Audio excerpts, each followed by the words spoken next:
नमस्कार, स्वागत है आप सभी को। आज की कहानी है शिव जी बने राधा और पार्वती जी बनी कृष्ण। एक बार भगवान शिव पार्वती के साथ कैलाश के शिखर पर विहार कर रहे थे। उस समय पार्वती जी का सौंदर्य खिल रहा था। उसे देखकर भगवान शिव मन ही मन सोचने लगे कि नारी का जन्म अत्यंत शोभनीय है। फिर उन्होंने प्रेम से विभोर होकर पार्वती जी का मुखमंडल स्पर्श करते हुए कहा कि प्रिय, तुम्हारी कृपा से मेरी सारी मनोकामना पूरी हो चुकी है, कुछ भी शेष नहीं रहा। फिर भी मेरी एक इच्छा है, तुम उसे पूर्ण कर दो। तो पार्वती ने कहा कि शंभु, आपकी कौन सी इच्छा है, बताइए, मैं उसे अवश्य पूर्ण करूंगी। तब शिव जी ने अपनी इच्छा बताते हुए कहा कि तुम मृत्यु लोक में पुरुष रूप में अवतरित हो और मैं स्त्री रूप में अवतरित हो जाऊंगा। इस समय तुम्हारा जिस तरह मैं पति हूँ, वो तुम मेरी प्रिय पत्नी हो, उसी प्रकार का दाम्पत्य प्रेम उस समय भी हो, यही मेरी इच्छा है। भगवान शिव की बात सुनकर पार्वती मुस्कुरा उठी और कहा कि प्रभु, आपकी इच्छा को पूर्ण करने के लिए मैं अवश्य मृत्यु लोक में पुरुष के रूप में अवतरित होऊंगी। आपकी प्रसन्नता के लिए मैं पृथ्वी पर वासुदेव के घर पुरुष के रूप में जन्म लूंगी। लेकिन महादेव, आपको भी मेरी प्रसन्नता का ध्यान रखना होगा। भगवान शिव उत्सुकतापूर्वक बोले, देवी शीघ्र कहो, मैं तुम्हारी प्रसन्नता के लिए क्या करूं? तब उन्होंने कहा कि आपको भी स्त्री रूप में अवतरित होना होगा। भगवान शिव ने प्रसन्न होकर कहा कि मैं भी तुम्हारी प्राण सदृश्य वृष भानु की पुत्री राधा के रूप में प्रकट होकर तुम्हारे साथ विहार करूंगा।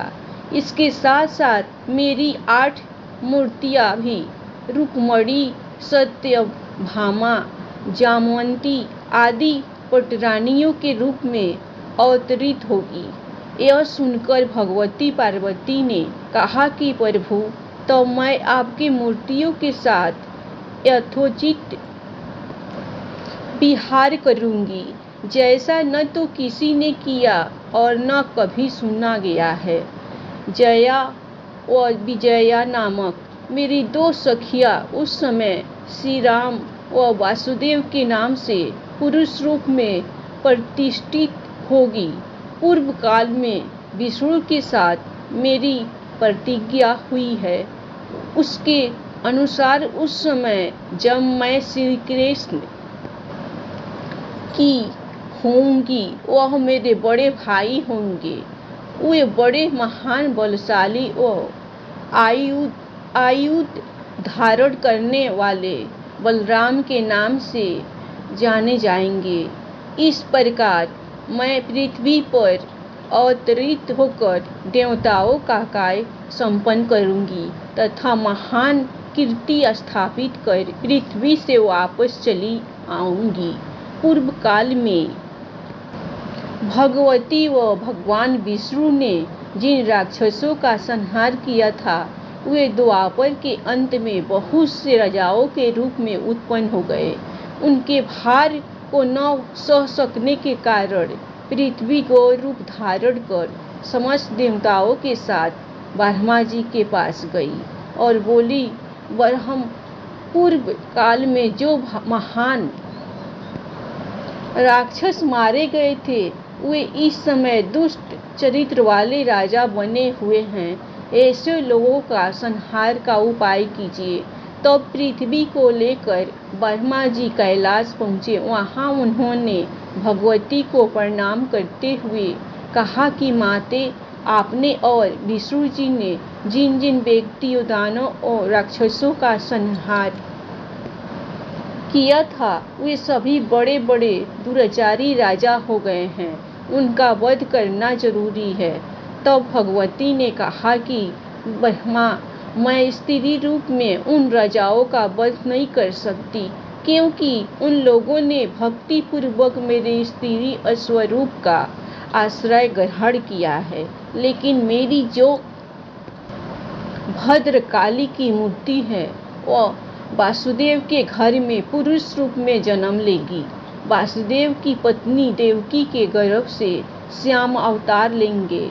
वे कंस आदि दुष्ट राजाओं का संहार करेंगे।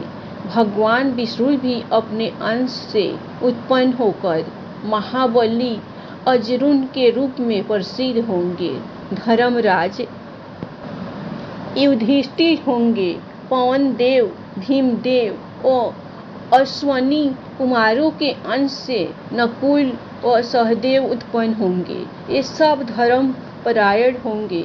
दुष्ट योधन का पांडव से युद्ध होगा और मैं युद्ध में माया फैलाकर रणभूमि में उपस्थित होकर परस्पर मारने की इच्छा वाले दुष्ट राजाओं का संहार कर दूंगी। मेरी भक्ति में लीन रहने वाले पुण्यात्मा धर्मनिष्ठ पांडु पुत्र के 5 भाई बन जाएंगे। इस प्रकार पापी राजाओं का संहार कर डालूंगी और पृथ्वी का भार मुक्त कर पुनः यहाँ लौट आऊंगी। आप विष्णु जी के पास जाकर उनसे प्रार्थना कीजिए कि वे मानव रूप धारण कर पांडु पत्नी के गर्भ में शीघ्र पृथ्वी पर अवतरित हो। भगवती के कहने पर ब्रह्मा जी भगवान विष्णु के पास पहुंची और उनसे पृथ्वी पर अवतरित होने की प्रार्थना की। तब भगवान विष्णु ने उन्हें आश्वासन दिया कि मैं इंद्र के द्वारा कुंती के गर्भ से मानव रूप धारण कर अवतरित होऊंगा। इस प्रकार ब्रह्मा जी के प्रार्थना करने पर साक्षात भगवती देवताओं का कार्य शीघ्र करने के लिए अपने अंश से वासुदेव पुत्र श्री कृष्ण के रूप में अवतरित हुई और भगवान विष्णु ने भी महापराक्रम वाले बलराम तथा पांडु के दूसरे पुत्र अर्जुन के रूप में जन्म लिया। भगवान शिव भी पीछे नहीं रहे। वे भी भानु गोप के घर में अपनी लीला से स्त्री रूप में जन्म लिया और राधा नाम से विख्यात हुए। धन्यवाद। आप लोगों को कहानी पसंद आए तो भगवान भोलेनाथ और पार्वती जी की महिमा पर दिल खोलकर लाइक सब्सक्राइब जरूर कीजिएगा। हमेशा ख्याल रखिए अपना। खुश रहिए।